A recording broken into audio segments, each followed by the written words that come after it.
Videos देखने के लिए सब्सक्राइब करें जनसत्ता.com, बेल आइकन दबाकर पाएं लेटेस्ट नोटिफिकेशन। पीपीएफ यानी पब्लिक प्रोविडेंट फंड, जिसमें लोग निवेश करना सबसे ज्यादा सुरक्षित और गारंटी मानते थे, अब उस पर भी संकट का बादल छाने लगे हैं। पीपीएफ स्कीम की ब्याज दरों में कमी होने की संभावनाएं हैं। अगले सप्ताह तय की जाने वाली तिमाही दरों में पीपीएफ की दर 7% से कम किया जा सकता है। तो आइए जानते हैं इस रिपोर्ट में किन किन स्कीमों की दरों में हो सकती है कमी, और इससे पहले ऐसा कब हुआ था।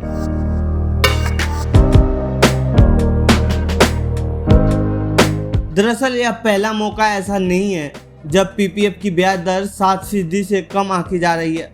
इससे पहले 1974 में यानी 46 साल पहले ऐसा हुआ था। छोटी बचत योजनाएं 10 साल के सरकारी बॉन्ड यील्ड यानी बॉन्ड पर रिटर्न मिलने वाली राशि से जुड़ी हुई हैं। हर तिमाही की शुरुआत में पीपीएफ, सुकन्या समृद्धि योजना समेत तमाम स्कीमों की ब्याज दर तय की जाती है। फिलहाल पीपीएफ पर 7.1% की ब्याज दर मिल रही है। अप्रैल से जून तिमाही के लिए यह दर मार्च के आखिरी सप्ताह में तय की गई थी। इससे पहले जनवरी से मार्च की तिमाही में यह 7.9% थी।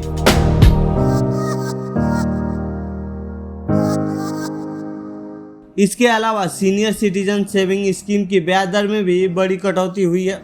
वरिष्ठ नागरिकों को अब सेविंग्स पर 8.6% के बजाय 7.4% ही ब्याज मिलेगा। यही नहीं, नेशनल सेविंग सर्टिफिकेट की ब्याज दर भी तेजी से घटते हुए 7.9% से कम होकर 6.8% हो गई है, जबकि सुकन्या समृद्धि योजना की ब्याज दर भी 8.4% की बजाय अब 7.6% ही रह गई है। निवेश की रकम दोगुना करने के लिए चर्चित किसान विकास पत्र स्कीम पर भी ब्याज की दर अब 6.9% ही रह गई है और मैच्योरिटी पीरियड भी बढ़ाकर 124 महीने कर दी गई है।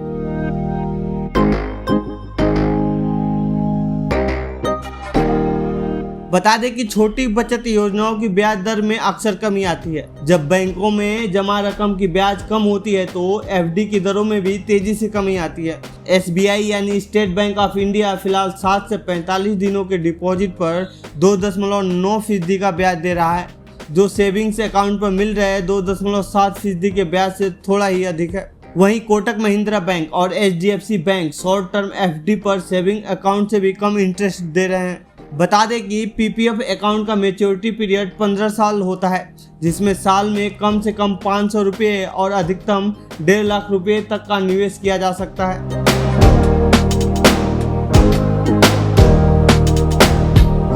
गौरतलब है कि 1 अप्रैल के बाद से 10 वर्षीय बॉन्ड यील्ड अब तक 6.07% था और यह घटकर वर्तमान में 5.85% हो गया है, जिसका मतलब है कि छोटी बचत योजनाओं के लिए दर में कटौती होगी।